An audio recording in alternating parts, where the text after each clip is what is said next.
Hi golfers, welcome to this week's newsletter. Hope you're all bearing up under another week of lockdown. I think it's week number 6. I'm betting on probably another 4 or 5, I suspect, until we can get back to some form of golf.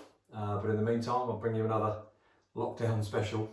Again, working on the putting stroke like we did last week. I don't know if you saw the video, but we worked on striking the ball off the top of a pound coin or a couple of 10p pieces to make sure that you strike through the middle of the golf ball, or if anything, slightly up through impact rather than hitting down, to help you with your roll.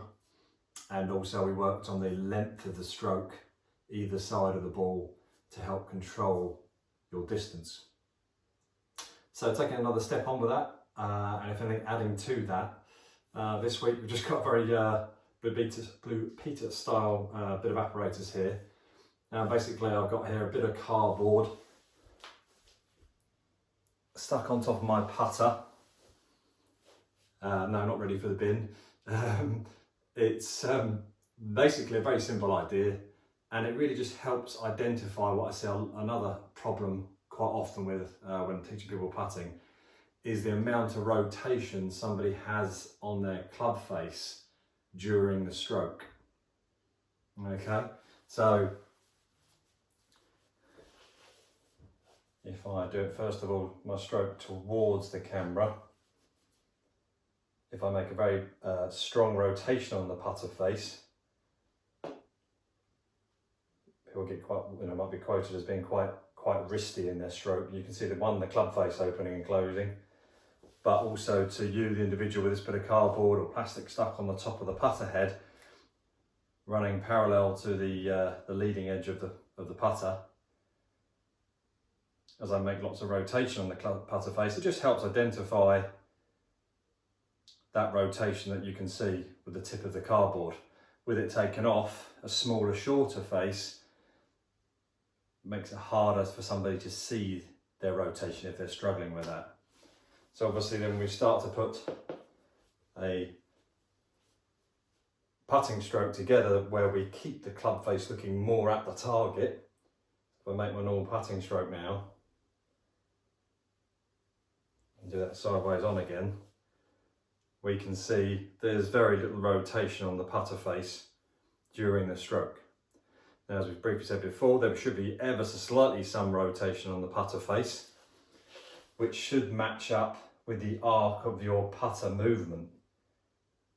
But a lot of us tend to get too much rotation for the straightness of arc we have. And because we're a certain distance from the ball, from the edge of my toes to the golf ball, we should see a slight arc. But we must keep the club face looking at that arc throughout the stroke. When that arc becomes when that club face opening and closing becomes too great, a bit like that in your golf swing, it becomes really hard to put together under pressure. Within reason, the less rotation of club face we have, the more you'll start your ball on line. So again, this is just a simple bit of cardboard cut from a box, a bit of Blu-Tack underneath, sits parallel to the front edge of top edge of my putter.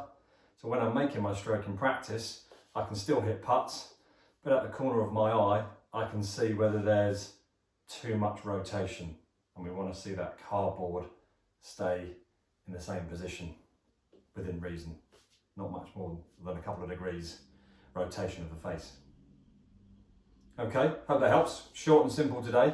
But if you put that together with striking the ball off the top of the coins, length of stroke either side of the ball, and then try and limiting the amount of rotation during your stroke. Or, I've pointed out that it might be opening. It might be actually going away, closing already. And therefore you might need to try and feel like you're almost rotating open to try and get that club face staying fairly neutral. So you can close it as well as open it. So put those 3 things together with good alignment using your alignment aid on the golf ball. We've ticked pretty much every area of the putting stroke.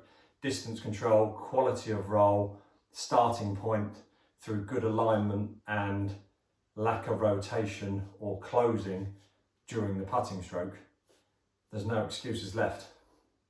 Okay, hope that helps. Any problems, any inquiries you've got regarding any golf clubs or equipment, please let us know. Push the inquiry button on the newsletter and we'll hopefully see you all soon. Take care.